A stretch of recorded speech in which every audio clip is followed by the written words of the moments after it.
Hello and welcome students, मेरा नाम है सिमरन मटरानी। ये वीडियो है Maharashtra state board SSC board के स्टूडेंट्स के लिए। ये है हिस्ट्री का चैप्टर नंबर 3 और ये चैप्टर नंबर 3 का वीडियो सेकंड लेक्चर है। कि जो फर्स्ट लेक्चर है वो आप मेरे चैनल पे जाकर, ये वीडियो है 1 out of 3 applied history chapter number 3। ये आप जाकर के वीडियो देखिए। ये मेरा फर्स्ट पार्ट है, इसका लिंक मैं कमेंट सेक्शन में पिन कर दूंगी। तो ये है सेकंड पार्ट और आगे आने वाले कुछ दिनों में मैं थर्ड पार्ट भी अपलोड कर दूंगी।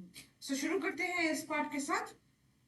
सो फार हमने अप्लाइड हिस्ट्री क्या होती है, ये सब हमने पार्ट देखा था कि अप्लाइड हिस्ट्री क्या होती है, हिस्ट्री आज प्रेजेंट में कैसे अप्लाई करते हैं, बहुत सारे एग्जांपल समझाए थे। अलग अलग फील्ड्स में, फिलोसॉफी में, साइंस में, मैनेजमेंट, कॉमर्स, हर फील्ड में हिस्ट्री कैसे अप्लाई होती है, आर्ट्स में कैसे, ये सब मैंने आपको समझा दिया पिछले वीडियो में। शुरू करते हैं हेरिटेज के साथ। ये वाला जो पार्ट है ना, इसमें हम आगे पढ़ेंगे हेरिटेज मैनेजमेंट और हेरिटेज क्या होता है।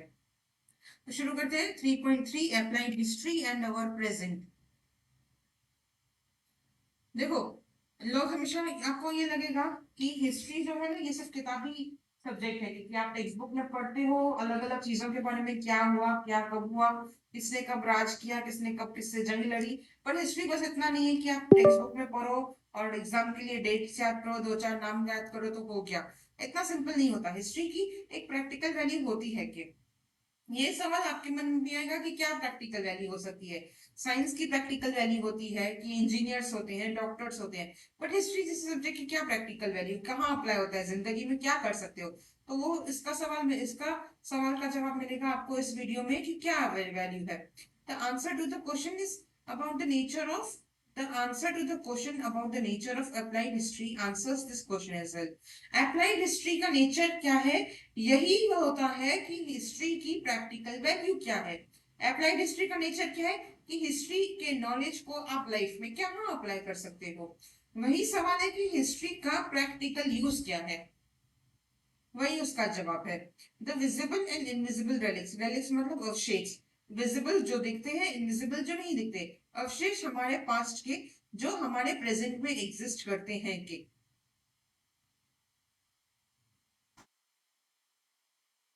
we nurture some kind of curiosity, curiosity उत्सुकता, जानने की इच्छा, अट्रैक्शन एक खिंचाव उन चीजों की तरफ जो हमारे पास्ट के जो अवशेष है ना, उन चीजों की तरफ हमारे लिए, हमारे अंदर एक क्यूरोसिटी होती है, एक जानने की इच्छा होती है, और उनकी तरफ एक अट्रैक्शन होता है, एक खिंचाव होता है कि हम उनके बारे में और जानना चाहते हैं कि वो क्या रिप्रेजेंट करते हैं। वो हमारे एंसेस्टर्स, हमारे पूर्वज जो थे ना, उनकी जो क्रिएटिव सोच थी, उनके जो ट्रेडिशंस थे, उनके जो रीत रिवाज थे, उन चीजों उसको रिप्रेजेंट करता है। क्या, हमारे अतीत के अवशेष, वो हमारा हेरिटेज है। It is our heritage. ये बहुत इंपॉर्टेंट लाइन है कि इट इज अवर हेरिटेज।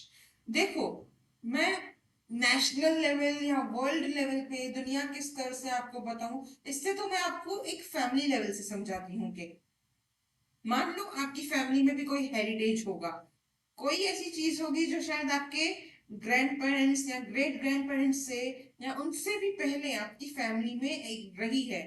कई बार फैमिलीज में होता है ना कि कोई पीस ऑफ ज्वेलरी, कोई सोने का कंगन या हार या नेकलेस, कुछ ना कुछ होता है जो कई जनरेशन से फैमिली में रहता है। कि वो हमारे फैमिली का हेरिटेज, हमारे फैमिली का हेirloom होता है, हमें पीढ़ी दर पीढ़ी पास हुआ होता है जो फैमिली में। तो मान लेते हैं कि एक फैमिली है जिनका एक हैंडलूम में कोई गोल्ड का कंगन या कोई गोल्ड की ज्वेलरी एज क्वाइन या बैंगल या necklace.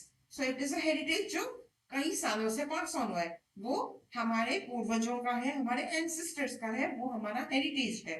It helps in building our identity, वो हमारी पहचान बताने में भी हेल्प करता है। हमारी आइडेंटिटी का पार्ट कैसे हो सकता है हमारा हेirloom, क्योंकि हम कहाँ से आए हैं, हमारे फैमिली में वो तब जब बना था तब हमारे सिचुएशंस अलग थे, वो generation to generation pass on हुआ, प्रिजर्व हुआ।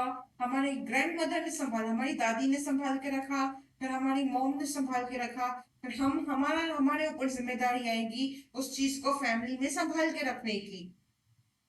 तो वो हमारी आइडेंटिटी का भी पहचान हिस्सा बन जाता है। The history of our heritage links us with our origin, हमारा हमारा हेरिटेज, हमारी धरोहर, उसका इतिहास हमें हमारे ओरिजिन से जोड़ता है। कि से आए हमें याद दिलाता है, हमें बताता है कि hence it becomes necessary to preserve and conserve it. Preserve करना, कंजर्व करना, उसे संजो के रखना, किसके लिए? फ्यूचर के लिए, ताकि आने वाली फ्यूचर जनरेशंस को है ना उससे फायदा हो। कैसे? एक हेरिटेज होता है जो होता है चीजों में, एक हेरिटेज होता है जो चीजें नहीं बल्कि हमारे संस्कृति का पार्ट होता है, जैसे हमारी लैंग्वेज। अब मेरे हेरिटेज में मैं कह सकती हूँ मेरी लैंग्वेज सिंधी, वो मेरा हेरिटेज है। मैंने अपने नानी को, अपनी नाना को, अपने ग्रैंडफादर, अपने दादा दादी सबको सिंधी में बात करते सुना है। मैंने अपनी मॉम को भी सिंधी में बात करते सुना है। मैंने उनसे ओवर द टाइम सिंधी में बात करना सीखा है। अब ये मेरा काम है कि मैं अपनी फ्यूचर जनरेशन के लिए वो लैंग्वेज प्रिजर्व करके रखूं, ताकि वो लैंग्वेज एक्सटिंक्ट ना हो जाए। सो ये बात होता है हेरिटेज का, कि आप हेरिटेज को प्रिजर्व करके रखते हो, उसे संजो के रखते हो, आने वाले फ्यूचर के लिए क्या फायदा होगा कि आने वाले फ्यूचर जनरेशन को भी वो चीज पता होगी कि अगर मैं सिंधी सीखना नहीं सीखती, या मैं अगर अपनी फ्यूचर जनरेशन को कहूँ कि मैं सिंधी नहीं सिखाऊंगी, तो क्या वो मेरा हेरिटेज, वो मेरी धरोहर, जो मेरी भाषा, मेरी धरोहर है, क्या वो प्रिजर्व होगी? नहीं होगी। के आगे की जनरेशंस को उसका पता नहीं चलेगा। तो applied history is concern with preservation and conservation of our heritage and make it accessible to people. तो अप्लाइड हिस्ट्री का यही काम है कि जो हमारी धरोहर होती है उसको संजो के रखना, ताकि लोगों तक एक्सेस मिले, उस चीज तक पहुंच सके, आज के लोग हो चाहे फ्यूचर जनरेशन हो, वो उन्हें एक्सेस कर सके। इसलिए अप्लाइड हिस्ट्री का काम है। हेरिटेज मैनेजमेंट खुद अपॉर्चुनिटीज क्रिएट करता है एम्प्लॉयमेंट की, क्योंकि हेरिटेज को मेंटेन करने के लिए, अब मैंने तो आपको फैमिली लेवल पे एग्जांपल दिया कि आपके फैमिली में अगर कोई नेकलेस है तो उसको मैनेज करने के लिए तो चलो एक या दो लोग काफी हैंगे, बट जब आप बात करते दुनिया की इतनी सारी हेरिटेज है, इतनी सारी धरोहर है कि विश्व धरोहर है, उनको मैनेज करने के लिए तो एक दो लोग काफी नहीं पड़ने वाले, उनके लिए तो बहुत सारे लोग चाहिए, बहुत सारे लोगों को इसके लिए नौकरी मिलेगी, इसके लिए बहुत सारे लोगों को एम्प्लॉयमेंट अपॉर्चुनिटी मिलेगी। In brief, applied history can be described as understanding of our present with the help of history and finding right direction for the benefit of our future. In short applied history का क्या काम है कि हम अपने अपने आज को समझ सकें अपने इतिहास की वजह से, ताकि हम आने वाले कल को नई दिशा, अच्छी दिशा दे सकें। सिंपल है कि आप आज क्या कर रहे हो, ये इस बात पे डिपेंड करता है कि आपने कल क्या किया था। अगर आपने कल पढ़ाई की होगी तो आज आपको ये वाला चैप्टर अच्छे से समझ में आएगा। अगर आपने फर्स्ट सेकेंड चैप्टर समझा होगा, अगर आपने प्रीवियस वीडियो देखा होगा, तो आपको ये वाला वीडियो समझ में आएगा। तो आपको आपका प्रेजेंट समझ में आएगा अगर आपने अपने अपना पास्ट में क्या किया, इस बात से। वैसा ही आपको पता चलेगा कि आपको फ्यूचर में क्या करना है। मतलब अभी आपको फ्यूचर में क्या करना है, आपने कल में मेरा फर्स्ट वीडियो देख लिया, अब आप आज ये वीडियो देख रहे हो, कल आपको क्या करना है, पूरा चैप्टर समझने के लिए आखिरी पार्ट देखना है। तो यही होता है अप्लाइड हिस्ट्री, उसका काम यही है, अपने प्रेजेंट को समझना अपने पास्ट की मदद से, ताकि फ्यूचर को अच्छी सही दिशा मिल सके। हेरिटेज, हेरिटेज क्या होता है? ओ ये क्या हो गया मेरे से, हो गया। Heritage, what is heritage? Heritage कुछ मत का मतलब होता है कोई ऐसी चीज जो आपको अपने पास्ट से, अपने एंसेस्टर से, अपने पूर्वजों से विरासत में मिली होती है, जो आप अपने आज में, जिसे आप संजो के रखते हो, ताकि आने वाली फ्यूचर जनरेशन को, आने वाली पीढ़ी को भी उस चीज को देखने का मौका मिले। हेरिटेज एक ऐसी चीज होती है जो आपको आपके पास्ट से विरासत में मिलती है, जो आप अपने प्रेजेंट में संजो के रखते हो, ताकि आने वाली फ्यूचर जनरेशन को वो चीज देखने मिले, उनके लिए वो चीज प्रिजर्व हो। जिसे लोग कहते हैं ना कि पानी को बचाओ, या जंगलों को बचाओ, पेड़ पौधे बचाओ, नहीं तो फ्यूचर जनरेशन के लिए मुश्किल होगा जीना। तो वही बात है कि अपने फैमिली का या अपने देश का हेरिटेज संभाल के रखना, ताकि आने वाली पीढ़ियों को भी पता चले कि पास्ट कैसा हुआ करता था। तो जैसे अगर आप, मैंने कल एग्जांपल दिया था ना एक आपको यहाँ पर, सबसे पहला मैंने आपको एग्जांपल दिया था आई थिंक ये इसमें, हाँ, कि जब आप किसी पुराने म्यूजियम या किसी फोर्ट में जाते हो के, तो आप वहां पर सिर्फ चीजों को नहीं देखते हो, कि पुराने पत्थरों को नहीं देखते हो, ये देखते हो कि लोग रहा कैसे करते थे, चीजें बनती कैसी थी, लोग प्रॉब्लम्स कैसे सॉल्व करते थे, सेंचुरीज, कई 100 साल पहले, सेंचुरी क्या, 100 इयर्स, और यहाँ पे सेंचुरी की बात भी, मतलब कई 100 साल पहले लोग कैसे जीते थे, क्या करते थे अपनी प्रॉब्लम्स के लिए, क्या समाधान निकालते थे, वो देखते हो। तो पुराना एक मॉन्यूमेंट देखना सिर्फ तस्वीरों की बात नहीं है कि आप गए, आपने फोटोज निकाले और हो गया। ये समझना कि उस वक्त जब ये चीज बनी, तब लोग रहते कैसे थे, क्या करते थे, जिंदगी कैसे जीते थे। तो वो होता है हेरिटेज प्रिजर्व करने की एक वजह। It is something so unique, unique मतलब एक ऐसी चीज है जो या तो दुनिया में दूसरी है नहीं, या बहुत कम संख्या में है, एक ऐसी चीज जो या तो बहुत कम संख्या में है या तो दूसरी नहीं है के, वो होता है एक यूनिक चीज या स्पेशल, खास। जैसे कि मैंने कहा आपकी अगर फैमिली में कोई ऐसा ऑर्नामेंट है, कोई ज्वेलरी है कि वो खास होता है, कि क्योंकि वो मान लो 4 जनरेशन से, 4 पीढ़ियों से पिछले आपकी फैमिली में रहते हो, आपकी फैमिली के लिए खास है। आप कभी ऐसी ज्वेलरी को बेचने की नहीं करोगे, क्योंकि वो आपकी फैमिली के लिए स्पेशल है, कि आपके फैमिली के इतिहास से जुड़ा हुआ है, कि इसीलिए वो वर्थी ऑफ चियरिशिंग है, कि चियरिश करना यानी पालन पोषण करना, बचाना, संजोना, संजोने के काबिल है। कोई भी, आप कभी कोई भी फालतू सी चीज को थोड़ी ना संजो के रखते हो। आप अपने, हो सकता है कोई पुरानी डायरी या अपने स्कूल की कोई पुरानी फोटोग्राफ, कोई ऐसी चीज अपने स्कूल टाइम की, बचपन की, किसी फ्रेंड की, जो जिससे आपकी कोई मेमोरी जुड़ी हो, जिससे आपका कोई खास लगाव हो, जो आपको लगता है कि यार मेरे को ये मेरे बचपन की चीज है, ये मेरे को संभाल के रखती है। पेरेंट्स अपने बच्चों के बचपन के कपड़े संभाल के रखते हैं, क्योंकि वो उनको लगता है कि ये यार ये वर्दी है, इतने लायक है कि मैं इसको संजो के रखूं। तो वो होता है हेरिटेज, जो आपको लगता है कि ये संजोने के लायक है, जो यूनिक है और जो खास है। कि अब मार्केट में हमेशा मिलते हैं कि वो यूनिक तो नहीं है, कि बहुत वैरायटी है और कोई खास चीज भी नहीं है, बट वो वर्थी ऑफ चेरिशिंग है, क्योंकि वो पेरेंट के लिए खास होता है, माँ बाप के लिए खास चीज होती है।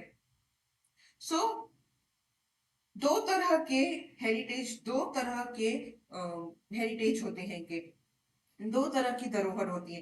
पहला होती है कुदरती प्राकृतिक धरोहर, नेचुरल हेरिटेज, और दूसरी होती है सांस्कृतिक या कल्चरल हेरिटेज। यहाँ पे मैंने मैनमेड लिखा है, उसको एक्सप्लेन करने के लिए लिखा है। कल लेकिन अगर आपसे एग्जाम में पूछा जाए ना तो हेरिटेज के बारे में, तो पहला तो आप ये लिख के आइएगा कि हेरिटेज क्या होता है, क्यों, और दूसरा, हेरिटेज दो तरह के होते हैं। पहला नेचुरल हेरिटेज, प्राकृतिक हेरिटेज, और दूसरा कल्चरल या सांस्कृतिक हेरिटेज है। नेचुरल, प्राकृतिक, ऐसी चीज जो प्रकृति में, नेचर में खुद से बनती है या बन चुकी है, ग्रो होती है, जैसे पेड़ पौधे, जैसे जानवर, क्लाइमेट, पहाड़, नदी, रेगिस्तान, ये सब नेचुरल है। वो चीजें जिसको बनाने में इंसान ने अपना दिमाग, अपने हाथ पांव नहीं चलाए या अपना पैसा नहीं खर्चा, ऐसी चीज प्राकृतिक होती है, नेचुरल होती है। और ये नेचुरल हेरिटेज या प्राकृतिक धरोहर कहलाई जाती है। सांस्कृतिक धरोहर या कल्चरल हेरिटेज एक ऐसी चीज होती है जिसे इंसान ने बनाया होता है, अपना दिमाग लगा के, अपना पैसा लगा के, अपनी सोच लगा के, और अपने हाथ पांव चला के। तो ये मैनमेड या कल्चरल हेरिटेज, सांस्कृतिक हेरिटेज भी ना खुद में दो तरह के होते हैं। क्या दो तरह के होते हैं, एक होता है टेंजिबल, एक होता है इनटेंजिबल। टेंजिबल का मतलब होता है एक ऐसी चीज जिसको आप छू सकते हो। फॉर एग्जाम्पल, इस वक्त आप अपना मोबाइल फोन, लैपटॉप या कंप्यूटर स्क्रीन, जहां पे भी ये वीडियो देख रहे हो, वो आपका टेंजिबल एलिमेंट है। किस चीज का, मैं आपको पढ़ा रही हूँ, यहाँ पे मैं टीच कर रही हूँ, आप पढ़ रहे हो, आपका लर्निंग प्रोसेस। तो हम ये टीचिंग लर्निंग प्रोसेस में है इस वक्त। आप सुन रहे हो, मैं पढ़ा रही हूँ, मैं टीच कर रही हूँ, आप लर्न कर रहे हो। तो ये टीचिंग लर्निंग प्रोसेस में आपका टेंजिबल एलिमेंट क्या है, आपका मोबाइल, लैपटॉप या कंप्यूटर, जिसको आप छू सकते हो। लेकिन जो मैं पढ़ा रही हूं और जो आप सीख रहे हो, वो नॉलेज इनटेंजिबल है, उस नॉलेज को आप टच नहीं कर सकते। आपके मोबाइल को आप टच कर सकते हो, लेकिन उस मोबाइल के जरिए जो आप सीख रहे हो आप उसको टच नहीं कर सकते। सो आपका फोन, यहाँ पे इस बात में आपका फोन हो गया टेंजिबल, यानी कि जिसको आप स्पर्श कर सकते हो, टच कर सकते हो। और आपका नॉलेज जो आप इस वक्त सीख रहे हो वो होता है इंटेंजिबल, जिसको आप स्पर्श नहीं कर सकते, टच नहीं कर सकते। वैसे ही होती है हमारी सांस्कृतिक धरोहर, ऐसी चीजें जिन्हें आप टच कर सकते हो। कैसे? आपकी कोई पुरानी बिल्डिंग जैसे कि कुतुब मीनार, ताजमहल, पुरानी बिल्डिंग, पुराना आर्किटेक्चर, फिर स्कल्पचर, मूर्तियां, उसके बाद पेंटिंग, पेंटिंग को आप टच कर सकते हो। पेंटिंग आर्ट है, लेकिन स्कल्पचर बनाना आर्ट है, तो आर्ट आप टच नहीं कर सकते। आर्ट किस फॉर्म में एक्सप्रेस किया गया है उस पर डिपेंड करता है कि क्या वो टेंजिबल है या इनटेंजिबल है। क्योंकि आर्ट टेंजिबल होता है, कैसे? पेंटिंग के हो गया, किसी ने पेंटिंग बनाई आप उसको टच कर सकते हो, किसी ने ड्राइंग बनाई, किसी ने मूर्ति बनाई, कोई बिल्डिंग बनाई, तो उन चीजों को आप टच कर सकते हो। लेकिन अगर वो आर्ट परफॉर्मिंग आर्ट है, मान लो डांस है, म्यूजिक है, तो उन चीजों को आप टच नहीं कर सकते। डांस को टच नहीं कर सकते, डांस परफॉर्म करते हैं, म्यूजिक बजाते हैं या गाते हैं, कोई इंस्ट्रूमेंट बजाना या कोई गाना, म्यूजिक सॉन्ग गाना है, आर्ट है पर इंटेंजिबल है। और पेंटिंग, स्कल्पचर, बिल्डिंग, ये सब भी आर्ट है पर वो टेंजिबल है, उनको आप टच कर सकते हो। इस बात से याद रखना, tangible is equal to touchable, intangible is equal to untouchable, intouchable. जो जो छू सकते हैं, जो नहीं छू सकते, ऐसा। सो आपके चैप्टर पे आते हैं, क्या आपका टेक्स्ट बुक बताता है, ये देखते हैं इस बारे में। Management of cultural and natural heritage, सांस्कृतिक और प्राकृतिक धरोहर की मैनेजमेंट, ये अप्लाइड हिस्ट्री का एक पार्ट है। कि अप्लाइड हिस्ट्री का सबसे बड़ा मैनिफेस्टेशन कह सकते हो यही है कि हिस्ट्री ऐसे यहाँ पर सबसे प्रायोरिटी कह सकते हो यहाँ पे है कि एप्लीकेशन उसकी हिस्ट्री की कैसे धरोहर की मेंटेनेंस में, हेरिटेज की मेंटेनेंस में। तो जैसे मैंने कहा, cultural heritage, cultural heritage it is in form of human creation, ऐसी चीज जो इंसान ने बनाई है। कि दो तरह की है, टेंजिबल है, इनटेंजिबल है। टेंजिबल, टेंजिबल जिनको छू सकते हैं, ऐसी सांस्कृतिक धरोहर, the type of cultural heritage क्या इंक्लूड करता है? पुरानी एंशियंट साइट, जैसे कि इंडस वैली सिविलाइजेशन की साइट, जैसे हड़प्पा शहर, मोहनजोदारो और धोलावीरा जो कि गुजरात में है। इन जगहों पर आप जा सकते हो, इन जगहों को देख सकते हो और हाथ भी लगा सकते हो। तो वो जो शहर है धोलावीरा का, वो एक एंशियंट साइट है, उसको किसी इंसान ने ही बनाया है, वो झाड़ से गिरा नहीं है, ना जमीन से उगा है, किसी इंसान ने बनाया है और वो टेंजिबल है। तो इसीलिए वो टेंजिबल और कल्चरल हेरिटेज का पार्ट है। फिर बिल्डिंग्स, अगेन आप किसी बिल्डिंग में, किसी घर में, किसी बंगले या कहाँ पे रहते हो, वो एक बिल्डिंग है। वैसे ही हमारे धरोहर में कुछ बिल्डिंग्स हैं, जैसे कि ताजमहल है, हमारे महाराष्ट्र के बहुत सारे फोर्ट्स हैं। देन देयर आर आर्टिफैक्ट्स, मूर्तियां, पुराने एंटीक दुकानों पे जो मिलते हैं। फिर मैन्यूस्क्रिप्ट्स, पुरानी किताबें, डायरी वगैरह, मैन्यूस्क्रिप्ट्स, कागज, गवर्नमेंट डॉक्यूमेंट्स, पेपर वर्क, सारा वो सब होता है हमारा मैन्यूस्क्रिप्ट। उनको भी आप हाथ लगा सकते हो, और वो भी मैनमेड है, इसीलिए टेंजिबल और कल्चरल हाथ लगा सकते हैं जिन्हें, वो टेंजिबल। और कल्चरल मतलब सांस्कृतिक और धरोहर, जैसा कि मैंने आपको समझाया। तो ये आपको पार्ट्स याद रखनी है, दो तरह की हेरिटेज, कल्चरल हेरिटेज और नेचुरल हेरिटेज। कल्चरल हेरिटेज में भी दो तरह के कल्चरल हेरिटेज है, टेंजिबल कल्चरल और इनटेंजिबल कल्चरल। जिन्हें छू सकते हैं वो वाला कल्चरल, वो, और जिन्हें नहीं छू सकते वो वाला कल्चर। फिर इनटेंजिबल कल्चर, इनमें क्या इंक्लूडेड है? ओरल ट्रेडिशंस, ओरल ट्रेडिशंस जैसे कि जटका टेल्स, बुद्धिस्ट जटका टेल्स होती हैं, पंचतंत्र स्टोरीज होती हैं, दादी नानी आपको कहानियां सुनाती हैं पुरानी पुरानी। कोई ऐसा कई जगह का रहता है ना कि यार ये जगह मेरी इस सोसाइटी में ना, ये एक बंगला है, ये भूत बंगला है कि 100 सालों से ये यहाँ पे कोई भूत रहता है, तो वो ओरल ट्रेडिशन है, चलती आती है वो सालों से स्टोरिया, पर किसी ने लिखा नहीं है, वो ओरली आपको वर्बली बताया जाता है। कि लैंग्वेज, हमारी लैंग्वेज हमारा ओरल इसमें आता है, इंटेंजिबल है। मैं आपको हिंदी में समझा रही हूँ, आप हिंदी टच नहीं कर सकते, आप या तो हिंदी सुन सकते हो या समझ सकते हो या लिख सकते हो, तो वो इंटेंजिबल है और हमारे संस्कृति का हिस्सा है। हमारी भाषा भी हमारी संस्कृति, हमारी धरोहर है। ट्रेडिशनल नॉलेज जैसे कि वास्तुशास्त्र इंडिया में, फिर आयुर्वेदा, योगा, ये सब हमारा ट्रेडिशनल, हमारा पारंपरिक ज्ञान है कि वास्तुशास्त्र इंडिया का पारंपरिक ज्ञान है कि। उसके बाद है social customs and rituals of celebrating festivals. Social customs, सामाजिक प्रथाएं, जैसे ज्वाइंट फैमिली सिस्टम। इंडिया में लोग ज्वाइंट फैमिलीज में रहते हैं आज भी, अरेंज मैरिजेस होती हैं। फिर एक मुझे जो लगता है नहीं होना चाहिए पर है, वो है डाउरी, दहेज प्रथा। वो भी हमारे सोशल कस्टम्स में है। फिर फेस्टिवल्स मनाने के हमारे जो रिचुअल्स हैं, जिस तरह से हम फेस्टिवल्स मनाते हैं, जैसे कि हमारी आगे अभी रक्षाबंधन आने वाला है, फिर मंथ एंड में हमारे गणेश चतुर्थी के सेलिब्रेशंस होंगे।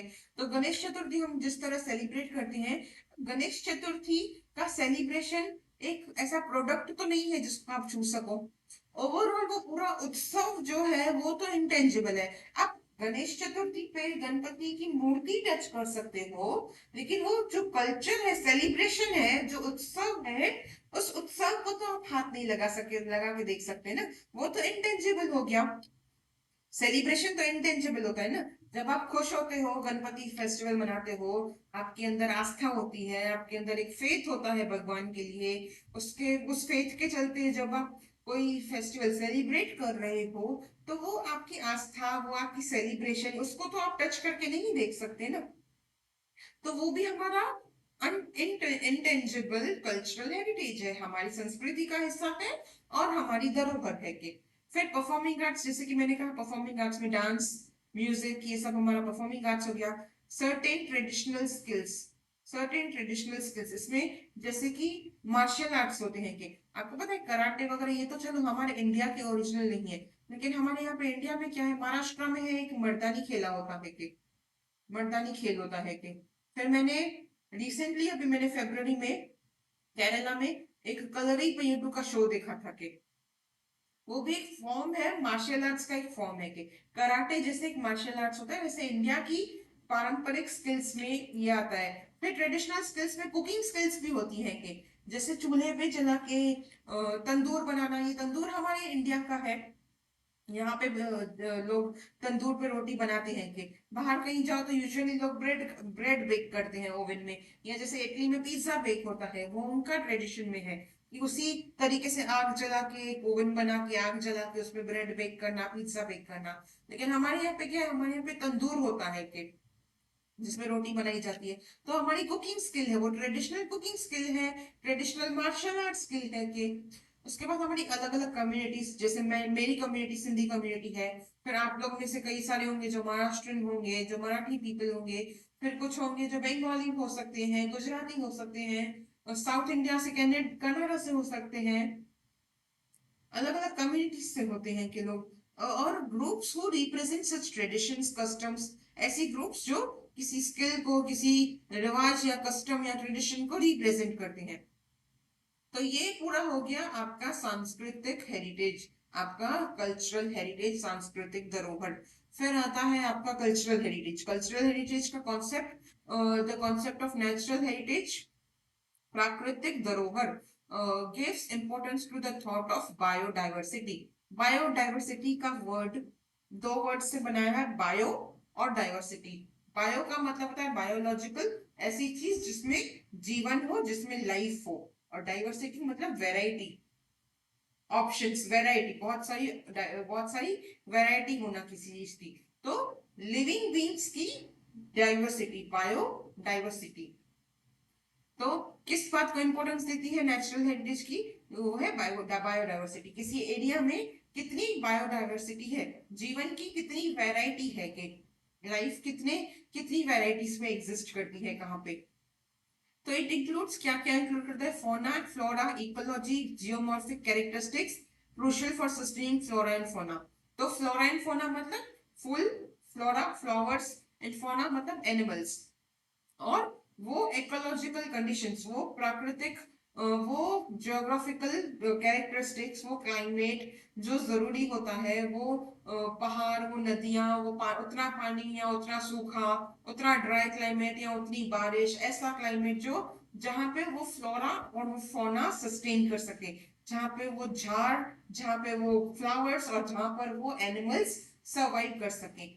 कुछ एग्जांपल्स देती हूँ जिससे आपको ये क्लियर हो जाए।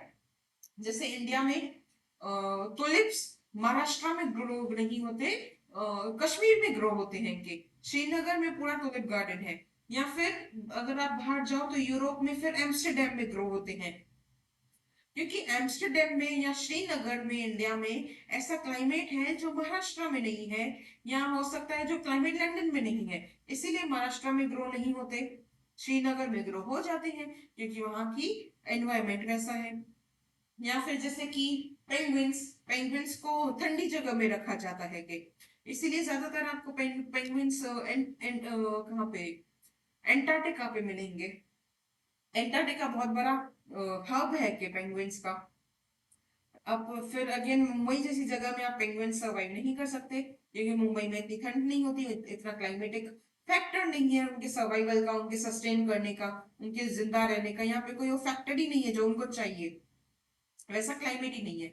सो it is essential for the benefit of future generations to preserve our heritage. मैंने आप ये बात, ये लाइन ना आपको बार बार रिपीट की गई है। ये जब भी आपको हेरिटेज के बारे में लिखना हो ना, तो ये जरूर लिख के आना that it is essential for the benefit of future generations to preserve our heritage. आने वाली पीढ़ी के लिए, हमारे लिए, हमें अपनी धरोहर को प्रिजर्व करके रखना है, बहुत एसेंशियल है, बहुत इंपॉर्टेंट है। यूनेस्को, नाम सुना है कभी? कोई बेल रिंग हुई नाम सुन के? यूनेस्को, यूनेस्को विश्व धरोहर, UNESCO, इसका फुल फॉर्म क्या है? United Nations educational, social and cultural organisation. एक ऐसी ग्लोबल संस्थान है, एक ऐसी विश्व संस्थान है जिसका काम है, एक ऐसी लिस्ट बनाती है जो दुनिया, जहां, जो कि एक लिस्ट है उन जगहों की जो प्राकृतिक और सांस्कृतिक, नेचुरल एंड कल्चरल हेरिटेज होती है, उन जगहों की लिस्ट बनाती है कुछ बेसिक डायरेक्टिव्स या कुछ बेसिक टर्म्स पे। कहते हैं ना कुछ शर्तें होती है लागू हर चीज पे, तो यहाँ पर भी कुछ शर्तें हैं। On the basis of those directives, उन शर्तों के अनुसार वो लिस्ट करती है साइट, जगहें और ट्रेडिशन। साइट क्यों? उन क्योंकि कुछ कल्चर्स, कुछ हमारी धरोहर होती है जो टेंजिबल है, तो वो हमारे साइट में आ गए, जगह हो गई। और कुछ ट्रेडिशंस, ट्रेडिशंस इनटेंजिबल होते हैं, हमारी हमारी प्रथा, हमारी संस्कृति में कुछ ऐसी प्रथाएं जो टच नहीं की जा सकती, इनटेंजिबल होती है, मैंने आपको ये समझाया। तो इसीलिए वो लिस्ट बनाती है ऐसी जगहों की और ऐसी प्रथाओं की, ऐसी साइट एंड ट्रेडिशंस जिनको वो डिक्लेयर करते हैं वर्ल्ड हेरिटेज, यानी कि विश्व धरोहर। इंडिया की बहुत सारी ऐसी टेंजिबल और इनटेंजिबल हेरिटेज हैं, बहुत सारी सांस्कृतिक और प्राकृतिक चीजें हैं जो यूनेस्को की वर्ल्ड हेरिटेज लिस्ट में आती हैं। इस लिस्ट में अब महाराष्ट्र से ना वेस्टर्न घाट्स आते हैं। महाराष्ट्र के वेस्टर्न घाट्स, आपको एक फोटोग्राफ दिखाती हूँ। ये देखो, ये इंडिया का मैप है पूरा, इस मैप में आपको दिखेगा। हो जाए, अरे हो जाए बस। हाँ, ये जो आपको ऑरेंज कलर का पूरा स्ट्रिप दिख रहा है ना, एक पट्टी दिख रही है ना, इसको पश्चिमी घाट कहते हैं, हमारे वेस्टर्न घाट से ये इंडिया के। मैं तो रहती हूँ, देखो, कल्याण एरिया में, यहाँ पे इस महाराष्ट्र में कल्याण एरिया के रीजन में रहती हूँ। आप कह सकते हो कि मैं वेस्टर्न घाट से बिलोंग करती हूँ। आप में से कितने हैं जो वेस्टर्न घाट से बिलोंग करते हैं, वेस्टर्न घाट की स्ट्रिप पे रहते हो? तो आप मुझे कमेंट में बताओ कि आप वेस्टर्न घाट की स्ट्रिप पे रहते हो, या महाराष्ट्र के किसी इंटीरियर में रहते हो, या महाराष्ट्र से कहीं बाहर हो आप जो देख रहे हो। तो वो होते हैं हमारे वेस्टर्न घाट। ये हमारे यूनेस्को की वर्ल्ड नेचुरल हेरिटेज की लिस्ट में आते हैं। तो ये बात याद रखना, दो लिस्ट है, एक नेचुरल हेरिटेज और एक कल्चरल हेरिटेज। तो वेस्टर्न घाट्स, क्योंकि वेस्टर्न घाट्स एक नेचुरल चीज है, प्राकृतिक जो चीज है कि वेस्टर्न घाट है, वो घाट है, उसको किसी ने बनाया नहीं है कि, हालांकि रास्ते वगैरह बनाना सारा वो सब तो इंफ्रास्ट्रक्चर होता है, लेकिन ओवरऑल पूरा जो घाट एरिया है, हमारा वेस्टर्न घाट का एरिया, वो किसी इंसान ने नहीं बनाया है, इसीलिए वो सांस्कृतिक नहीं है, वो कल्चरल धरोहर नहीं है, वो प्राकृतिक धरोहर है, वो नेचुरल हेरिटेज है। इसीलिए वो यूनेस्को की विश्व की प्राकृतिक धरोहर की लिस्ट में है, यूनेस्को की वर्ल्ड नेचुरल हेरिटेज की लिस्ट में है। इसी वेस्टर्न घाट्स में ना कास प्लेट्यू भी आता है। बहुत ही खूबसूरत है, कास पत्थर भी कहते हैं ये जगह। तो अगर आप लोग इस एरिया में रहते हो, सतारा में है ये, अगर आप इस एरिया में रहते हो या कभी गए हो, मुझे कमेंट सेक्शन में बताना। बहुत खूबसूरत है। इसको महाराष्ट्र का ना वैली ऑफ फ्लावर्स कहते हैं। वैसे तो वैली ऑफ फ्लावर्स उत्तराखंड में है क्या, बट इसको, इस जगह को, कास पत्थर को, कास प्लेट्यू को महाराष्ट्र का वैली ऑफ फ्लावर्स कहते हैं। तो अगर आप कभी गए हो तो मुझे कमेंट्स में बताओ कि कैसी जगह है कि, तो मैं भी सोचूंगी कभी वहां पे आने की। Kaas plateau district Satara, also part of Western Ghats. So Western Ghats वैसे भी यूनेस्को वर्ल्ड नेचुरल हेरिटेज की लिस्ट में है, और इसी वेस्टर्न घाट्स के एरिया में कास्ट प्लेट्यू आता है या कास्ट पत्थर आता है। यहाँ पे आगे आपको ना लिस्ट दी गई है कि नीचे आपको यहाँ पे 4 लिस्ट दी गई है। पहली लिस्ट है, देखो क्योंकि आपको यहाँ पे क्या समझाया गया मैंने, हेरिटेज होता है अलग अलग। एक छोटा सा रिवीजन की तरह देख लो। एक होता है वो जो इंसान ने बनाया है, मैन मेड, जिसको कल्चरल हेरिटेज या सांस्कृतिक हेरिटेज कहते हैं। दूसरा है नेचुरल, वो चीजें जो प्रकृति में है, खुद ही बनती है, नेचुरली एग्जिस्ट करती है, किसी इंसान ने नहीं बनाई, प्राकृतिक है, वो होती है हमारी नेचुरल हेरिटेज। अब सब कुछ जो भी इंसान ने बनाया या सब कुछ जो भी प्रकृति में है, सब कुछ हमारी धरोहर नहीं है। कुछ चीजें हैं जो छोड़ी जा सकती हैं, जिनको प्रिजर्व करना इंपॉर्टेंट नहीं है, पर कुछ है जो प्रिजर्व करनी चाहिए। क्यों, किस बेसिस पे, कि वो कितनी यूनिक है, कितनी खास है, कितनी स्पेशल है, या वो कितने कितनी वर्थी है, उनकी वैल्यू इतनी है कि क्या उनको प्रिजर्व किया जाए। तो वो ओवर द टाइम डिसाइड होता है कि कौन सी चीज प्रिजर्व करनी चाहिए, कौन सी चीज हेरिटेज है, कौन सी नहीं है। तो जैसे मैंने कहा, हमारे कल्चरल हेरिटेज में भी 2 चीजें होती हैं, ऐसी जो टेंजिबल हो, जिनको आप छू सको, और ऐसी जो इनटेंजिबल हो। सो इसीलिए 4 लिस्ट बनती है, 4 लिस्ट है। पहली, ये पहली जो लिस्ट है ना, वो ये है कि कौन सी चीजें जो सांस्कृतिक है और छुई नहीं जा सकती, इनटेंजिबल और कल्चरल, ये पहली लिस्ट है। दूसरी लिस्ट जो आपको नीचे दी गई है वो है कल्चरल और टेंजिबल, सांस्कृतिक और टेंजिबल भी, और सांस्कृतिक और जो इंटेंजिबल है। तो ये तो 2 लिस्ट हो गई।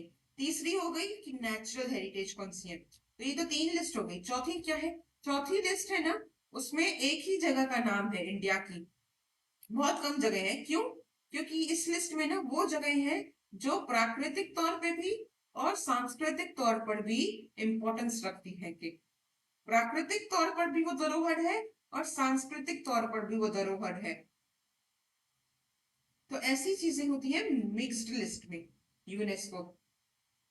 सो देख लेते हैं, यहाँ पर आपको पहली लिस्ट में दिया गया है टेंजिबल हेरिटेज, इंडियन ट्रेडिशंस, जिन्हें ओरल और इंटेंजिबल, इंडियन ट्रेडिशंस, वैसे दुनिया के बहुत सारे और भी इंटेंजिबल हेरिटेज है, पर यहाँ पे हम इंडिया की बात करें तो वो हेरिटेज, वो धरोहर जो इंटेंजिबल है, इंडिया की जो यूनेस्को की लिस्ट में है, उसमें क्या क्या है। पहला है कोटियाटम, ये आपको एग्जाम्पल में आ सकता है कि क्या क्या है। तो कोटियाटम ट्रेडिशन है, वो एक संस्कृत थिएटर है केरला का। फिर एक ट्रेडिशन है वैदिक चेंटिंग, वैदिक जाप। फिर है रामलीला, ये उत्तर प्रदेश में होता है, रामायण का ट्रेडिशनल परफॉर्मेंस होता है कि दिवाली के टाइम पे, खासकर वाराणसी में। तो ये आपको याद रखना है, रामलीला क्या है, ट्रेडिशनल परफॉर्मेंस है रामायण का। कहाँ होता है, उत्तर प्रदेश में। रामन, रामन क्या है, एक रिलीजियस फेस्टिवल भी है और थिएटर भी है, ये याद रखना है। कोटियाटम सिर्फ संस्कृत थिएटर है, रामन, रामन ये एक फेस्टिवल भी है और थिएटर भी है, रिचुअल थिएटर है। कहाँ पे होता है, गढ़वाल हिमालयास में होता है। फिर ये आ चुका है कलबेलिया, क्या है वो, सॉन्ग्स और डांस है, कहाँ के फोक सॉन्ग्स और डांस है, राजस्थान के। छौवा डांस ईस्टर्न इंडिया का एक ट्रेडिशनल डांस फॉर्म है। मुदियेट, मुदियेट एक रिचुअल थिएटर है, कहाँ का, केरला का। केरला का एक संस्कृत थिएटर मैंने आपको ऊपर कोटियम बताया, ये है मुदियेट। फिर बुद्धिस्ट चैंटिंग, लद्दाख में बुद्धिस्ट लोग जो जाप करते हैं, recitation of sacred Buddhist text, Buddhist sacred text हैं जो जो क्या कहते हैं, सेक्रेड का हिंदी वर्ड क्या है, पवित्र, जिनको पवित्र मानते हैं, जो पवित्र ग्रंथ है उनके, उनको रिसाइट करना, उनका जाप करना, वो लद्दाख में जो होता है उसको, वो भी ये है, हमारा हेरिटेज में आता है। ट्रांस हिमालयन लद्दाख और जम्मू कश्मीर के रीजन में। कहाँ पे क्या होता है? बुद्धिस्ट चैंटिंग, किस चीज की? सेक्रेड बुद्धिस्ट टेक्स्ट, पवित्र बुद्धिस्ट ग्रंथों की। और कहाँ पे? ट्रांस हिमालय, लद्दाख के और जम्मू कश्मीर के एरिया में। फिर संकीर्तन, संकीर्तन रिचुअल गाने, ड्रम डांस मणिपुर में। Traditional craft of making utensils, बर्तन ब्रास और कॉपर, तांबे के बर्तन। और अमोंग दी था ठेरास ऑफ जंडियाला गुरु, पंजाब। सो कहाँ होता है? पंजाब में। क्या होता है? ट्रेडिशनल मेकिंग ऑफ यूटेंसिल्स, बर्तन बनाना। कौन सी मटेरियल के ब्रास? इतना डिटेल में शायद ना है, इनमें से कुछ ऊपर जो सिंपल है इनमें से कुछ आ सकता है। तो इनमें से अगर आप आधे भी याद कर लो तो हो सकता है आपको एक क्वेश्चन आ जाए। फिर हो गया, ये तो हो गया देखो कल्चरल, ये याद रखना, कल्सी is cultural, cultural tangible T and cultural intangible I. इस तरह आप याद करके जाना। एक माइंड मैप की तरह आपको मैं याद करा सकती हूँ, बहुत सिंपल है। हाँ, यहाँ पे छोटी सी जगह है, यहाँ पे बना देती हूँ। देखो, हेरिटेज इज एच, ऐसे आप याद करके जाओ। हेरिटेज है, धरोहर है, दो तरह की। पहली कल्चरल या सांस्कृतिक, दूसरी नेचुरल या प्राकृतिक। नेचुरल जो कुदरती तौर पर, जिसमें इंसान ने बनाने में कोई मेहनत नहीं की, और ऐसी धरोहर जिसमें इंसान ने बनाने में मेहनत की है। सो वो हो गई सांस्कृतिक, ये हो गई प्राकृतिक। फिर कल्चरल में भी दो तरह के हैं, एक है टी फॉर टेंजिबल, एक है I for intangible. T is equal to T, जैसे tangible is equal to touchable, ऐसी चीज जिसको आप टच कर सकते हो। और इनटेंजिबल जो होती तो है, एग्जिस्ट करती है, बट आप उसको टच नहीं कर सकते। इस तरह आप याद रखिएगा। चार लिस्ट आपको दी गई है। तो मैंने आपको पहली लिस्ट जो करा दी वो है कल्चरल की इंटेंजिबल। तो अगली जो लिस्ट है वो है कल्चरल इंटेंजिबल। क्या है उसमें? उसमें कौन सी इंडिया की जगह है जो कल्चरल हेरिटेज साइट है इनके? यहाँ साइट कहूँ तो टेंजिबल, आगरा का फोर्ट और ताजमहल। फिर महाराष्ट्र में अजंता, एलोरा, एलिफेंटा, और बॉम्बे के सीएसएमटी स्टेशन। फिर महाबलीपुरम के temples, and then sun temple, Goa के चर्चेस, फतेहपुर सिकरी, हम्पी के मॉन्यूमेंट्स, खाजूराहो का मंदिर, उसके बाद चोला टेम्पल, बृहदेश्वरा मंदिर, और पट्टडकल के monuments, Buddhist monument Sanchi stupa, Humayun की कब्र, हुमायूं टॉम, कुतुब मीनार। फिर माउंटेन रेलवे, दार्जिलिंग की रेलवे, नीलगिरी, कालका शिमला रेलवे। इंडिया की ये माउंटेन रेलवे भी बहुत खास है कि महाबोधि टेम्पल बोध गया, जहां पे कहते हैं कि बुद्ध ने एनलाइटमेंट अटेन की थी, ज्ञान प्राप्त किया था। भीमबेटका की केव्स, उसके बाद एक आर्कियोलॉजिकल पार्क है चंपानेर में। Then CSMT station, Chhatrapati Shivaji Maharaj terminus, ये एक स्टेशन है कि बॉम्बे की।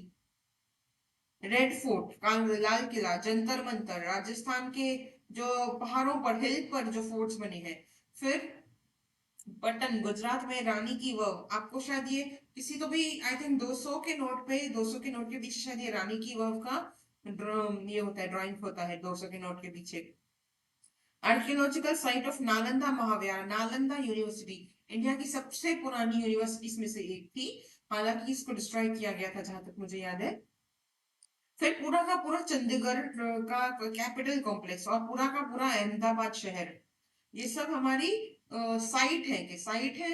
अगर ये साइट है तो इसका मतलब है ये इनको आप टच कर सकते हो, इसीलिए ये टेंजिबल है कि यहाँ पर क्या है, थिएटर था, यहाँ पर डांस था, यहाँ पे म्यूजिक था। ये सब इन सबको आप टच नहीं कर सकते, इसीलिए ये इंटेंजिबल है कि अनटचेबल नहीं है, अछूत नहीं है कि इंटेंजिबल है, छू ही नहीं सकते, ऑप्शन ही नहीं है। अनटचेबल का मतलब होता है एक ऐसी चीज जो टच की जा सकती है पर उसको नहीं टच करना।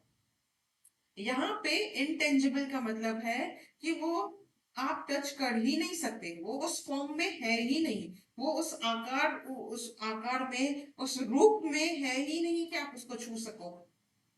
जैसे आप हिंदी को छू नहीं सकते, जैसे मैंने आपको पहले कहा हिंदी नहीं छू सकते। फिर नेचुरल, नेचुरल साइट्स, प्राकृतिक कौन सी जगह है? काजीरंगा नेशनल पार्क, कियोला दियो, मैंने आपको पता है वेस्टर्न घाट्स बताया था। देखो, महाराष्ट्र की जो जगह है ना वो आपको याद रखनी पड़ेंगी। महाराष्ट्र में टेंजिबल कल्चरल साइट, और जिन चीजों को आप छू सकते हैं, टेंजिबल और सांस्कृतिक। ऐसी सांस्कृतिक धरोहर कौन सी है? अजंता, अलोरा, एलिफेंटा और सीएसएमटी स्टेशन। और प्राकृतिक हेरिटेज, महाराष्ट्र की प्राकृतिक धरोहर क्या है? नेचुरल हेरिटेज क्या है? वेस्टर्न घाट्स। बाकी कुछ आप याद नहीं भी रखेंगे। बाकी इसमें आपको कोई भी महाराष्ट्र की इंटेंजिबल हेरिटेज नहीं है कि इसमें मेंशन, जो है उनमें से कुछ याद रखिएगा। बाकी 5 चीजें तो याद रख सकते हो कि Ajanta caves, Ellora caves, Elephanta caves and CSMT station, Chhatrapati Shivaji Maharaj terminus. ये चारों सांस्कृतिक धरोहर है, कल्चरल हेरिटेज साइट है, world cultural heritage site, UNESCO की लिस्ट में है। यहाँ पर आपको कौन से साल में ये यूनेस्को की लिस्ट में हुए आए थे, कौन से साल में यूनेस्को ने इनको वर्ल्ड हेरिटेज का दर्जा दिया, ये आपको याद रखना पड़ेगा। देन 2012 में वेस्टर्न घाट्स को दिया गया था। उससे पहले काजीरंगा, लियोदियो, Manas wild life, Sundarbans, Nanda Devi, valley of flowers, जैसा मैंने आपको बताया ना, महाराष्ट्र की वैली ऑफ फ्लावर्स कहाँ पे? कास प्लेट्यू, कास पत्थर। तो यही उत्तराखंड की वैली ऑफ फ्लावर्स है ना, उसको भी दर्जा मिला हुआ है कि वर्ल्ड हेरिटेज साइट का, लेकिन नेचुरल हेरिटेज, कल्चरल हेरिटेज नहीं है, नेचुरल है, वैली ऑफ फ्लावर्स है। वैली है, खाई है, किसी इंसान ने थोड़ी ना बनाई है। Himalayan national park, great Himalaya national park conservation area, ये हो गए आपके प्राकृतिक धरोहर, वर्ल्ड नेचुरल हेरिटेज साइट्स। मैंने आपको इंटेंजिबल बता दिया, टेंजिबल बता दिया, नेचुरल भी बता दिया, मतलब कल्चरल भी हो गए और नेचुरल भी हो गए, सांस्कृतिक धरोहर भी हो गई इंडिया की, प्राकृतिक धरोहर भी हो गई।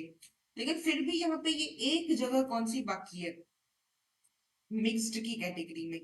2016 में किस जगह को मिक्स्ड कैटेगरी में का डिक्लेयर किया गया? वो है केंचनजोंगा नेशनल पार्क। इसको कंचनजंगा भी कहते हैं, खान केंचनजोंगा भी कहते हैं, बहुत मुश्किल लगता है प्रोनाउंसिएशन, तो जो आपको प्रेफरेबल हो वो कहिए। मैं यूजुअली इसको केंचनजोंगा कहती हूँ या कंचनजंगा कहती हूँ। तो कंचनजंगा नेशनल पार्क, इसको मिक्स्ड का टाइटल क्यों मिला? ये एक मिक्स्ड हेरिटेज साइट क्यों है? ये प्राकृतिक भी है और सांस्कृतिक भी है, पर दोनों कैसे हो सकती है? या तो चीज कुदरती तौर पर एग्जिस्ट करती है या तो इंसान बनाता है, पर यहाँ पे दोनों है। कैसे? यहाँ पे ना आपको प्राकृतिक तौर पर ऐसी जियोग्राफिकल लैंडस्केप है, ऐसी खूबसूरत लैंडस्केप है ना, जिसमें सब ट्रॉपिकल फॉरेस्ट, एल्पिन मेडोज, फिर ग्लेशियर, बर्फ के पहाड़, एंड देन एंडेंजर्ड स्पीशीज, जानवरों की रेयर, एंडेंजर्ड, मैंने कहा ना कि किसी भी चीज को हेरिटेज बनाने के रेयर या यूनिक होना इंपॉर्टेंट है। तो यहाँ पे रेयर स्पीशीज के जानवर, स्नो लेपर्ड, रेड पांडा वगैरह, मस्क डियर, ये सब मिलते हैं। फिर जियोग्राफिकल फीचर्स, दुनिया की तीसरी सबसे हाईएस्ट चोटी है के, जहां पे ग्लेशियर, वादियां, लेक, फिर ऊबड़ खाबड़ टेरेन, सब कुछ है। बायोडाइवर्सिटी हॉटस्पॉट, मैंने कहा ना बायोडाइवर्सिटी क्या, बायो मतलब जहाँ पे लाइफ हो, डाइवर्सिटी वैरायटी, तो ये हॉटस्पॉट है यहाँ पे क्योंकि बहुत वैरायटी में लाइफ सस्टेन करती है। Variety of flowers, variety of animals, variety of plants यहाँ पर है, इसलिए ये बायोडाइवर्सिटी का हॉटस्पॉट है। एक कहते हैं ना, एक हॉटस्पॉट और एक गर्म तवे जैसा है कि यहाँ पे सब कुछ है कि बहुत कुछ है कि जिसको प्रिजर्व करना, जिसको संजोना बहुत इंपॉर्टेंट है कि। फिर ये कल्चरल हेरिटेज साइट क्यों? ये मैंने आपको ये समझा दिया कि ये एक नेचुरल हेरिटेज साइट की प्राकृतिक धरोहर क्यों है, क्योंकि इसकी प्रकृति में ही ऐसे जानवर हैं, ऐसी वादियां हैं, ऐसी जियोग्राफी है जो बहुत ही यूनिक है, बहुत ही रेयर है। फिर ये कल्चरल हेरिटेज, सांस्कृतिक हेरिटेज क्यों है? वो इंटेंजिबल कल्चरल हेरिटेज है। इंटेंजिबल अगेन यही हो गया। यहाँ पे टेंजिबल ज्यादा कुछ नहीं है कि मैन मेड बनाया हुआ टेंजिबल टच करने जैसा सांस्कृतिक नहीं है। यहाँ पे इंटेंजिबल कल्चरल इंपॉर्टेंस है। सांस्कृतिक तौर पर ये मायने रखता है, लेकिन यहाँ पर किस तौर पे? इंटेंजिबल तौर पे। क्यों? क्योंकि ये एरिया डीपली टाइड है, डीपली बंधी हुई है किससे? सिक्किम के बुद्धिस्ट बिलीफ से। उनके वहां पे जो बुद्ध के बिलीफ है ना, वहां की कम्युनिटी के, local indigenous community, indigenous local community, जैसे लेप्पा, लेप्पा कम्युनिटी, तो उनके उनका इस एरिया से ना एक नाता है, एक डीप टाई है, एक अटैचमेंट है। कैसे? वहाँ की लोकल माइथोलॉजी, लोकल कहानियां है ना, वो केंचनजोंगा को और वहाँ के आसपास की जो सराउंडिंग है ना, उसको कैसे रिकॉग्नाइज करती है, कैसे आइडेंटिफाई करती है, क्या पहचान है उनके लिए कि वो एरिया है ना, वो हमारे डेइटीज का, हमारे भगवानों का घर है, अबोर्ड है के। और वहां पे हमारे गार्डियन स्पिरिट्स, हमारे रखवाले, हमारी रक्षा करने वाली हमारी स्पिरिट्स वहां पे रहती है के। जैसे माउंट कैलाश, कैलाश पर्वत के लिए कहते हैं कि वहां वो भगवान का घर है, कि वो वैसे ही केंचनजोंगा के लिए भी है। वहां के लोगों का लोकल माइथोलॉजी, लोकल कहानियां यही कहती हैं कि वो उस जगह को एक सेक्रेड नेचुरल साइट, नेचुरल प्राकृतिक तो है, वो पूरा पहाड़ है, नदी है, क्या है? और कुछ भी नहीं है। वहां पे लेक्स हैं, केव्स हैं, पत्थर है, चोटियां हैं, पहाड़ियां हैं, तो है तो सब नेचुरल, लेकिन सेक्रेड है, पवित्र है उन लोगों के लिए वो जगह। इसीलिए वो सिर्फ प्राकृतिक नहीं है, वो एक पवित्र प्राकृतिक जगह है कि वैसे तो पूरा नेचुरल है, सब कुदरती है कि सब कुछ कुदरत ने खुद बनाया है। कंचनजंगा में जो कुछ भी है वो कुदरती चीजें हैं, कुछ भी इंसान ने बनाया नहीं है खास वहां पे। लेकिन फिर भी वो सांस्कृतिक तौर पे, सांस्कृतिक नजरिए से इम्पोर्टेंट है, क्योंकि वहां के लोगों के लिए वो प्रकृति भी पवित्र है कि सेक्रेड है, वो नेचर ही उनके लिए सेक्रेड है कि।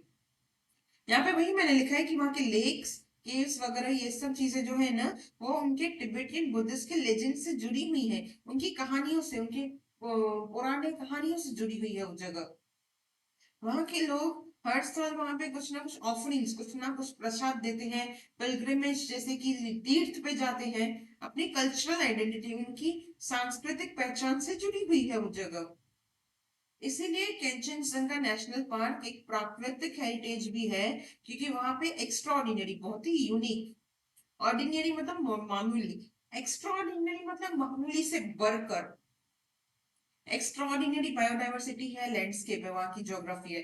और कल्चरल हेरिटेज इसीलिए है क्योंकि वो जगह लोगों के लिए पवित्र है, कि लोगों का, लोगों की संस्कृति, सिक्किमीज लोगों की संस्कृति, उनका कल्चर और वहाँ के जो ट्रेडिशंस है ना लोकल, वो वहाँ पे सस्टेन करते हैं। और ऐसा कहीं और नहीं मिलेगा, या बहुत कम जगहों पर मिलेगा। जैसा लोगों के लिए यहाँ पर इस एरिया की मान्यता है ना, शायद ही कहीं और दुनिया में बुद्धिस्ट होंगे जो किसी जगह को ऐसी मान्यता देते होंगे। इसीलिए वो उनके लिए एक कल्चरल हेरिटेज बन जाता है, और इसीलिए वो उसको यूनेस्को ने एक मिक्स्ड वर्ल्ड हेरिटेज साइट बनाया। तो अगर आपका कभी क्वेश्चन आए, मान लो एग्जाम में कंचनजंगा पर, कि कंचनजंगा नेचुरल हेरिटेज है कि मैन मेड हेरिटेज है, तो कंफ्यूज मत होना, दोनों है। वो कल्चरल भी है, मैन मेड भी है, और वो नेचुरल प्राकृतिक भी है। और ऐसा रिकॉग्निशन बहुत ही कम जगहों को मिलता है, बहुत ही कम जगहों को यूनेस्को ने दोनों ही रिकॉग्निशन दिया है कि ये नेचुरल हेरिटेज भी है, वर्ल्ड हेरिटेज भी है। फिर मैंने जैसे कहा, वर्ल्ड कल्चरल हेरिटेज, दुनिया की सांस्कृतिक हेरिटेज जो महाराष्ट्र में है। पहली मैंने कहा छत्रपति शिवाजी महाराज टर्मिनस, ये बिल्डिंग देखी है बॉम्बे की, बहुत मूवीज में आपने देखी होगी। या हो सकता है अगर आप बॉम्बे के आसपास रहते हो, जॉब वगैरह करते हो, कभी घूमते घूमने आए हो या कभी गए हो, तो आपने शायद ये, आपने इन पर्सन ये जगह देखी हो। तो ये हमारे यूनेस्को वर्ल्ड हेरिटेज साइट की लिस्ट में आता है, और ये सांस्कृतिक में जाता है, कि क्योंकि ये चीज इंसान की बनाई हुई है, और ये टेंजिबल है। ये इनटेंजिबल तो नहीं ना, इसको तो आप छू के देख सकते हो, अगर आप बॉम्बे आओगे तो इस इमारत इमारत को हाथ लगा के देख सकते हो, अंदर जाके देख सकते हो। तो ये टेंजिबल नहीं, ये टेंजिबल है, इंटेंजिबल नहीं है, इसको छू के देखा जा सकता है। और ये सांस्कृतिक है क्योंकि इंसान ने बनाई है। सिंपल। अजंता अलोरा केव्स। अच्छा, अभी आप बोलोगे ये तो केव्स है, प्राकृतिक है, केव्स तो प्राकृतिक होते हैं, तो अजंता अलोरा और एलिफेंटा केव्स क्यों कल्चरल हेरिटेज में आते हैं, सांस्कृतिक हेरिटेज में क्यों आते हैं? इनको तो प्राकृतिक हेरिटेज में होना चाहिए। लेकिन ये प्राकृतिक हेरिटेज इसीलिए नहीं है क्योंकि इन केव्स में जो अंदर आपको ट्रेडिशन ये बनाया गया है ना, अंदर चीजें कभी आप आकर के देखोगे, वो बुद्धिस्ट कम्युनिटी के लिए, हिंदू कम्युनिटी के लिए, इवन हिंदुइज्म में एंड इवन जैनिज्म में, इन इन जगहों की, यहाँ की जो मूर्तियां हैं, अंदर जितनी भी आपको कल्चर मिलेगा, जो भी अंदर आपको देखने मिलेगा, वो बहुत सब कुछ है ना मैन मेड है, कई सालों पुराना है। प्रोबेबली इनमें से बहुत कुछ है ना सातवाहना के पीरियड में बना है के। कुछ है जो उससे भी पुराने हैं, कुछ सातवाहन के बाद बने हैं। तो ये मैन मेड चीजें हैं। केव्स हैं बट उनका इस्तेमाल इंसानों ने किया कुछ बनाने के लिए, अपनी आउट ऑफ अपने culture, out of their belief, out of their culture, लोगों ने कुछ बनाया इन केव्स में। इसीलिए ये नेचुरल हेरिटेज नहीं हो जाते, इसीलिए ये सांस्कृतिक हेरिटेज, इसीलिए ये कल्चरल हेरिटेज है। क्यों? क्योंकि इनका संस्कृति से कुछ लेना देना है, इनका तीन रिलीजन से कुछ लेना देना है ना, इसीलिए। आते हैं चैप्टर पर। ये सब हो गया जिससे मैंने आपको बताया। ये कैलाश टेम्पल है, ये वेलोर वेरुल में, आई थिंक ये एलोरा एलोरा है कि, तो एलोरा में कैलाशनाथ टेम्पल, ये अजंता या एलोरा में कहीं पे है, राइट, एलोरा में है। एलोरा का दूसरा नाम है वेरुल। सो ये याद रखिएगा कौन सी जगह कौन से साल की है। 1983 में अजंता और एलोरा को रिकॉग्निशन मिला था यूनेस्को में, और एलिफेंटा को 1987 में मिला था। एंड यहाँ पे छत्रपति शिवाजी महाराज टर्मिनस को 2004 में मिला था। 2004 से ये यूनेस्को वर्ल्ड हेरिटेज साइट की लिस्ट में है। नेचुरल कल्चरल हेरिटेज मैनेजमेंट एक इंपॉर्टेंट एस्पेक्ट है अप्लाइड हिस्ट्री का, सबसे इंपॉर्टेंट है, इसी में सबसे ज्यादा काम है, सबसे ज्यादा एप्लीकेशन है हिस्ट्री का। ये काम कौन करता है? Archaeological survey of India, ASI। I think मैंने आपको फर्स्ट चैप्टर में बताया था, अलेक्जेंडर कनिंघम 1861। नाम आपको याद होना चाहिए, एग्जाम में पूछा जा सकता है, चैप्टर 1 से भी, चैप्टर 3 से भी। आर्कियोलॉजिकल सर्वे ऑफ इंडिया के फर्स्ट डायरेक्टर जनरल थे 1861 में। तो इतना पुराना है आर्कियोलॉजिकल सर्वे ऑफ इंडिया। और वही वो काम करता है कि क्या काम करता है, सारा जो भी हेरिटेज है, सारी धरोहर है ना, उनको कंजर्व करना, प्रिजर्व करना। आर्कियोलॉजिकल सर्वे ऑफ इंडिया, उसके अलावा स्टेट में भी, इंडिया के हर स्टेट में एक डिपार्टमेंट है, डिपार्टमेंट ऑफ आर्कियोलॉजी। उसके अलावा इंटेक है, मुझे एक सेकेंड दीजिएगा। Intake, Indian national trust of art and cultural heritage, art और सांस्कृतिक धरोहर, इनको संभालने के लिए ट्रस्ट बनाया गया है। इनका भी यही काम है, हेरिटेज मैनेजमेंट मैनेज करना, धरोहर को प्रिजर्व करके रखना, उनको कंजर्व करना, संजोना, इन सब का काम यही सब संभालते हैं कि। Then the work of conservation preservation of cultural national heritage requires participation of experts. Experts की जरूरत होती है अलग अलग फील्ड से, जैसे इंजीनियर्स की जरूरत होती है, साइंटिस्ट की जरूरत होती है, इसके अलावा लोकल वर्कर्स की जरूरत होती है, हिस्टोरियंस की जरूरत होती है। हर फील्ड से एक्सपर्ट्स की जरूरत होती है कि एक हेरिटेज मैनेज करने के लिए। अभी देखो, ये जो जगह है, ये जैसे मान लो ये छत्रपति शिवाजी महाराज टर्मिनस, क्या लगता है ये बिल्डिंग ऐसे ही खड़ी है क्या? इसके पीछे बहुत बड़ी टीम लगती है कि इस चीज को मेंटेन करने के लिए, सिर्फ मेंटेन करने के लिए। यहाँ पे हमको हिस्टोरियंस की जरूरत है, जिनको पता हो कि ये आर्किटेक्चर अंग्रेजों ने क्या सोच के बनाया, कैसे प्लान किया। उसके बाद हमको हिस्टोरियंस से लेकर एक क्लीनिंग टीम तक की जरूरत है, जो इस जगह को साफ रखे। तो बहुत बड़ी टीम लगती है। फिर इंजीनियर्स की टीम लगती है, जो टेक्नोलॉजी पे इनको संभाल सके। सिक्योरिटी टीम लगती है इस जगह को सेफ करने के लिए। तो बहुत बड़ी टीम लगती है। इन लोगों को, इन एक्सपर्ट्स को क्या मालूम होना चाहिए? They need to be duly aware of cultural, सांस्कृतिक, सोशल, सामाजिक और political history of the heritage site.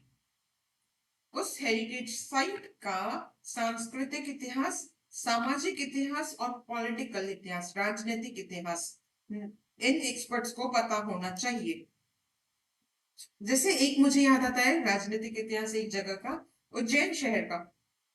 Ujjain शहर का कहते हैं कि उज्जैन शहर को खुद महाकाल वहां के राजा है, इसीलिए वहां पे कभी भी कोई राजा रहने की नहीं करता था। इवन आज भी कोई पॉलिटिशियन वहां पे ओवरनाइट स्टे नहीं करता।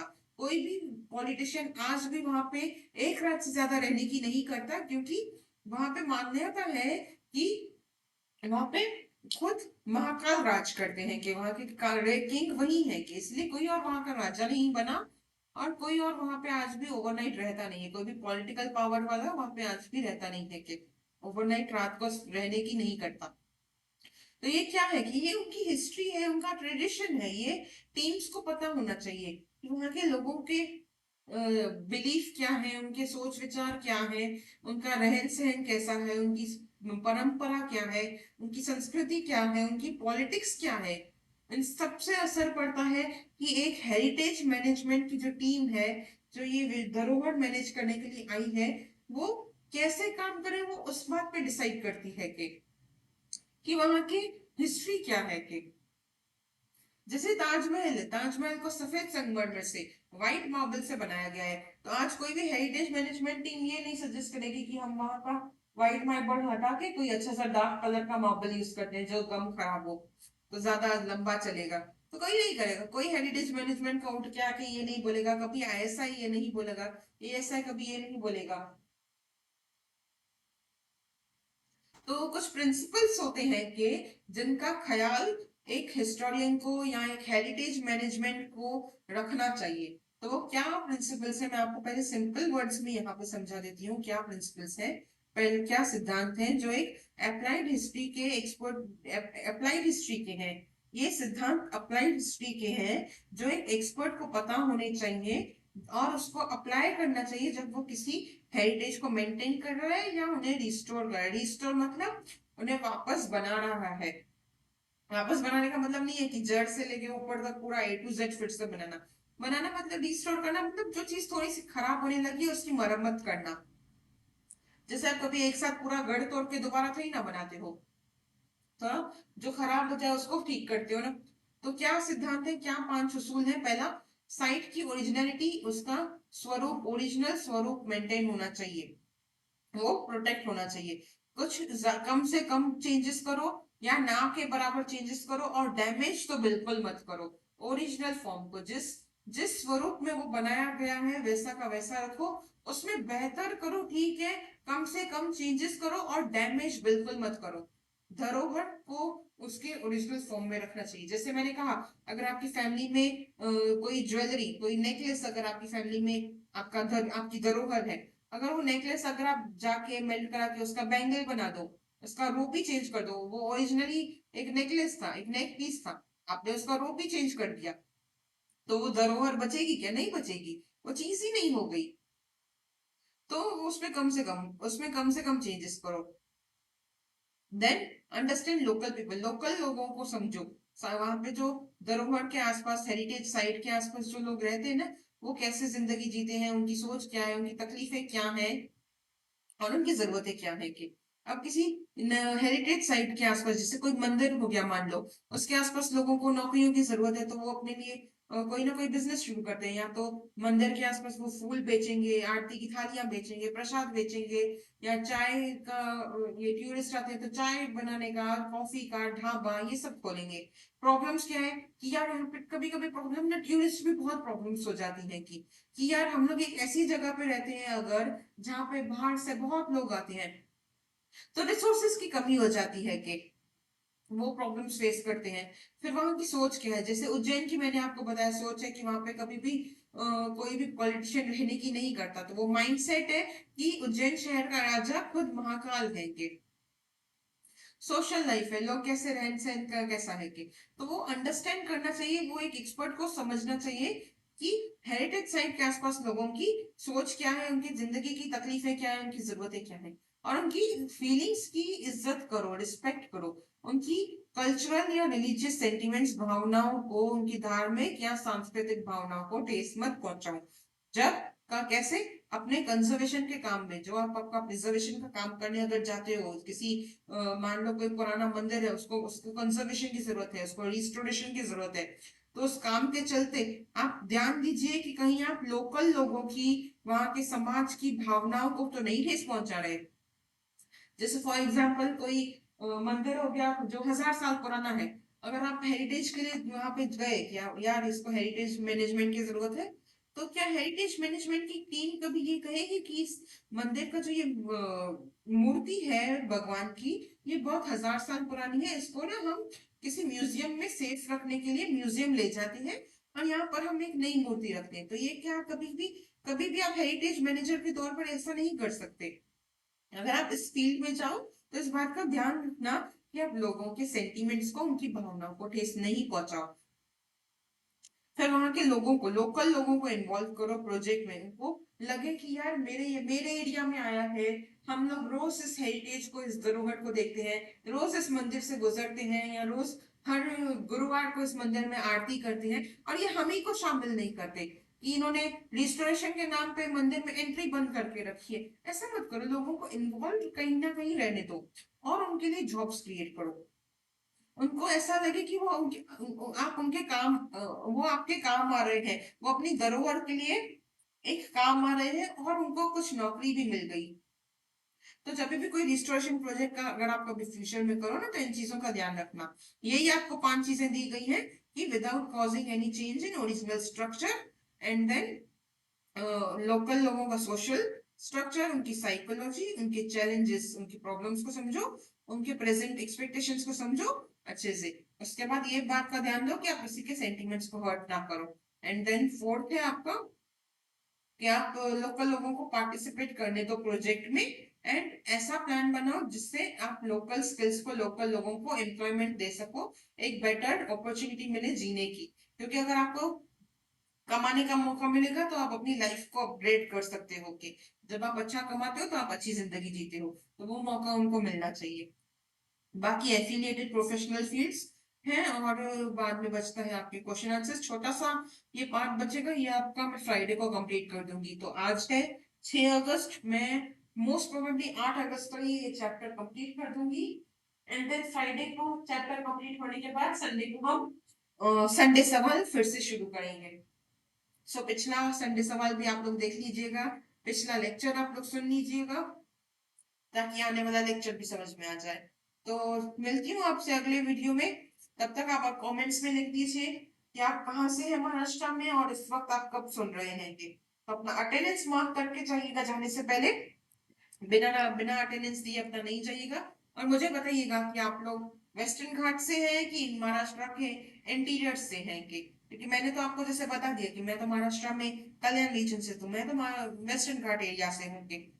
आप लोग का भी बताइए मुझे कि आप लोगों में से कौन वेस्टर्न घाट से है और कौन महाराष्ट्र में कहाँ से है। सो मिलती हूँ अगले वीडियो में।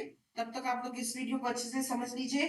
कोई डाउट्स हो तो मुझे आप कमेंट्स में पूछ सकते हो, या टेलीग्राम चैनल का लिंक भी मैंने डिस्क्रिप्शन में दे दिया है, वहां पे भी आप ज्वाइन कर लेना।